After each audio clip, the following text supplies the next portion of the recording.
بسم الله الرحمن الرحيم.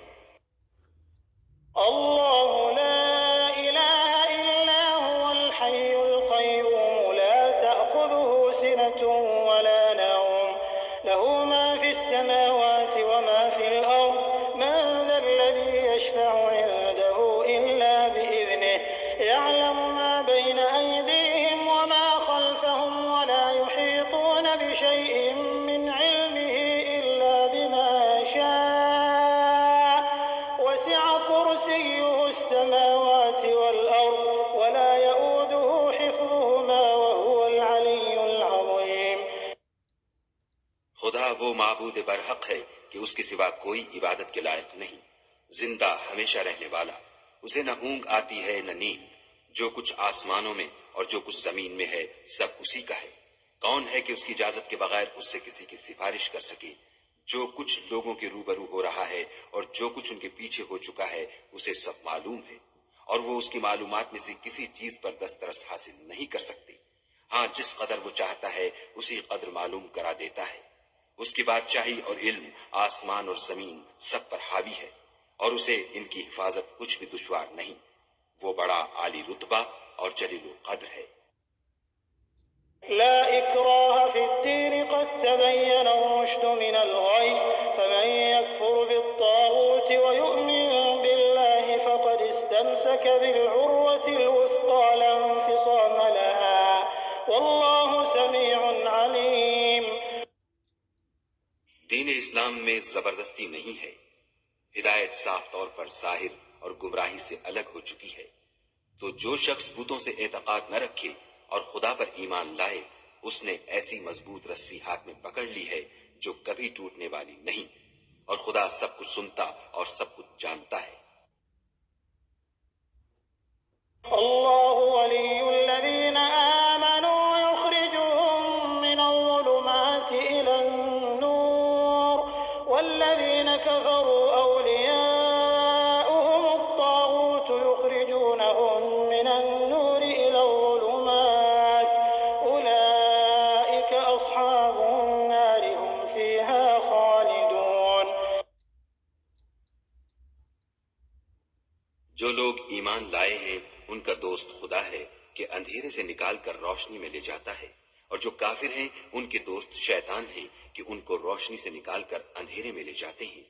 یہی لوگ اہل دوزخ ہیں کہ اس میں ہمیشہ رہیں گے۔ ألم تر إلى الذي حاج إبراهيم في ربه أن آتاه الله الملك إذ قال إبراهيم ربي الذي يحيي ويميت قال أنا أحيي وأميت قال إبراهيم فإن الله يأتي بالشمس من المشرق فأت بها من المغرب فبهت الذي كفر والله لا يهدي القوم الظالمين۔ الا تم نے اس شخص کو نہیں دیکھا جو اس غرور کے سبب سے کہ خدا نے اس کو سلطنت بخشی تھی ابراہیم سے پروردگار کے بارے میں جھگڑنے لگا؟ جب ابراہیم نے کہا میرا پروردگار تو وہ ہے جو جلاتا ہے اور مارتا ہے، وہ بولا کہ جلا اور مار تو میں بھی سکتا ہوں۔ ابراہیم نے کہا کہ خدا تو سورج کو مشرق سے نکالتا ہے، آپ اسے مغرب سے نکال دیجئے۔ یہ سن کر کافر حیران رہ گیا، اور خدا بے انصافوں کو ہدایت نہیں دیا کرتا۔ أو كالذي مر على قرية وهي خاوية على عروشها قال أنى يحيي هذه الله بعد موتها فأماته الله 100 عام ثم بعثه قال كم لبثت قال لبثت يوما أو بعض يوم قال بل لبثت 100 عام فانظر إلى طعامك وشرابك لم يتسنه وانظر إلى حمارك ولنجعلك آية للناس وانظر إلى العظام كيف ننشزها ثم نكسوها لحما فلما تبين له قال أعلم أن الله على كل شيء قدير۔ یا اسی طرح اس شخص کو نہیں دیکھا جسے ایک گاؤں میں جو اپنی چھتوں پر گرا پڑا تھا اتفاق گزر ہوا تو اس نے کہا کہ خدا اس کے باشندوں کو مرنے کے بعد کیوں کر زندہ کرے گا؟ تو خدا نے اس کی روح قبض کر لی اور 100 برس تک اس کو مردہ رکھا. پھر اس کو جلا اٹھایا اور پوچھا تم کتنا عرصہ مرے رہے ہو؟ اس نے جواب دیا کہ 1 دن یا اس سے بھی کم. خدا نے فرمایا نہیں بلکہ 100 برس مرے رہے ہو. اور اپنے کھانے پینے کی چیزوں کو دیکھو کہ اتنی مدت میں مطلق سڑی بسی نہیں. اور اپنے گدھے کو بھی دیکھو جو مرا پڑا ہے. غرض ان باتوں سے یہ ہے کہ ہم تم کو لوگوں کے لیے اپنی قدرت کی نشانی بنائیں. اور ہاں گدھے کی ہڈیوں کو دیکھو کہ ہم ان کو کیوں کر جوڑے دیتے اور ان پر کس طرح گوشت پوشت چڑھائے دیتے ہیں. جب یہ واقعات اس کے مشاہدے میں آئے تو بول اٹھا کہ میں یقین کرتا ہوں کہ خدا ہر چیز پر قادر ہے. وَإِذْ قَالَ إِبْرَاهِيمُ رَبِّ أَرِنِي كَيْفَ تُحْيِي الْمَوْتَى قَالَ أَوَلَمْ تُؤْمِنْ قَالَ بَلَى وَلَكِنْ لِيَطْمَئِنَّ قَلْبِي قَالَ فَخُذْ 4 مِنَ الطَّيْرِ فَصُرْهُنَّ إِلَيْكَ ثُمَّ اجْعَلْ عَلَى كُلِّ جَبَلٍ مِّنْهُنَّ جُزْءًا ثُمَّ ادْعُهُنَّ يَأْتِينَكَ سَعْيًا وَاعْلَمْ أَنَّ اللَّهَ عَزِيزٌ حَكِيمٌ. اور جب ابراہیم نے خدا سے کہا کہ اے پروردگار مجھے دکھا کہ تم مردوں کو کیوں کر زندہ کرے گا، خدا نے فرمایا کیا تم نے اس بات کو باور نہیں کیا؟ انہوں نے کہا کیوں نہیں، لیکن میں دیکھنا اس لیے چاہتا ہوں کہ میرا دل اطمینان کامل حاصل کر لے. خدا نے فرمایا کہ 4 جانور پکڑ کر اپنے پاس منگا لو اور ٹکڑے ٹکڑے کرا دو، پھر ان کا ایک ایک ٹکڑا ہر ایک پہاڑ پر رکھ دو، پھر ان کو بلاؤ تو وہ تمہارے پاس دوڑتے چلے آئیں گے. اور جان رکھو کہ خدا غالب اور صاحب حکمت ہے. مثل الذين ينفقون أموالهم في سبيل الله كمثل حبة أنبتت 7 سنابل في كل سنبلة 100 حبة والله يضاعف لمن يشاء والله واسع عليم. جو لوگ اپنا مال خدا کی راہ میں خرچ کرتے ہیں ان کے مال کی مثال اس دانے کی سی ہے جس سے 7 بالیں اگیں اور ہر ایک بال میں 100 دانے ہوں. اور خدا جس کے مال کو چاہتا ہے زیادہ کرتا ہے، وہ بڑی کشائش والا اور سب کچھ جاننے والا ہے.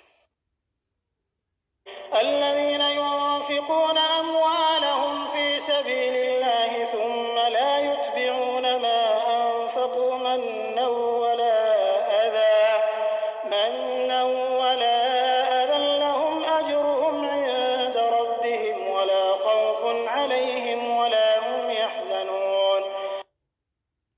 جو لوگ اپنا مال خدا کے راستے میں صرف کرتے ہیں پھر اس کے بعد نہ اس خرچ کا کسی پر احسان رکھتے ہیں اور نہ کسی کو تکلیف دیتے ہیں، ان کا صلہ ان کے پروردگار کے پاس تیار ہے. اور قیامت کے روز نہ ان کو کچھ خوف ہوگا اور نہ وہ غمگین ہوں گے. قول معروف ومغفرة خير من صدقة يتبعها أذى والله غني حليم. جس خیرات دینے کے بعد لینے والے کو ایزا دی جائے اس سے تو نرم بات کہہ دینی اور اس کی بے ادبی سے درگزر کرنا بہتر ہے، اور خدا بے پرواہ اور بردبار ہے. يا أيها الذين آمنوا لا تبطلوا صدقاتكم بالمن والأذى كالذي ينفق ماله رئاء الناس ولا يؤمن بالله واليوم الآخر فمثله كمثل صفوان عليه تراب فأصابه وابل فتركه صلدا لا يقدرون على شيء مما كسبوا والله لا يهدي القوم الكافرين. مومنوں اپنے صدقات و خیرات احسان رکھنے اور ایزا دینے سے اس شخص کی طرح برباد نہ کر دینا جو لوگوں کو دکھاوے کے لیے مال خرچ کرتا ہے اور خدا اور روز آخرت پر ایمان نہیں رکھتا. تو اس کے مال کی مثال اس چٹان کی سی ہے جس پر تھوڑی سی مٹی پڑی ہو اور اس پر زور کا مہ برس کر اسے صاف کر ڈالے. اسی طرح یہ ریاکار لوگ اپنے اعمال کا کچھ بھی صلہ حاصل نہیں کر سکیں گے اور خدا ایسے ناشکروں کو ہدایت نہیں دیا کرتا. ومثل الذين ينفقون أموالهم ابتغاء مرضات الله وتثبيتا من أنفسهم كمثل جنة بربوة أصابها وابل فآتت أكلها ضعفين فإن لم يصبها وابل فطل والله بما تعملون بصير۔ اور جو لوگ خدا کی خوشنودی حاصل کرنے کے لیے اور خلوص نیت سے اپنا مال خرچ کرتے ہیں، ان کی مثال ایک باغ کی سی ہے جو اونچی جگہ پر واقع ہو، جب اس پر مہ پڑے تو دگنا پھل لائے، اور اگر مہ نہ بھی پڑے تو خیر خوار ہی صحیح، اور خدا تمہارے کاموں کو دیکھ رہا ہے۔ أَيَوَدُّ أَحَدُكُمْ أَن تَكُونَ لَهُ جَنَّةٌ مِّن نَّخِيلٍ وَأَعْنَابٍ تَجْرِي مِن تحتها الأنهار له فيها من كل الثمرات وأصابه الكبر وله ذرية ضعفاء فأصابها إعصار فيه نار فاحترقت كذلك يبين الله لكم الآيات لعلكم تتفكرون۔ بھلا تم میں کوئی یہ چاہتا ہے کہ اس کا کھجوروں اور انگوروں کا باغ ہو جس میں نہریں بہ رہی ہوں اور اس میں اس کے لیے ہر قسم کے میوے موجود ہوں اور اسے بڑھاپا آ پکڑے اور اس کے ننھے ننھے بچے بھی ہوں تو ناگہاں اس باغ پر آگ کا بھرا ہوا بگولا چلے اور وہ جل کر راکھ کا ڈھیر ہو جائے۔ اس طرح خدا تم سے اپنی آیتیں کھول کھول کر بیان فرماتا ہے تاکہ تم سوچو اور سمجھو۔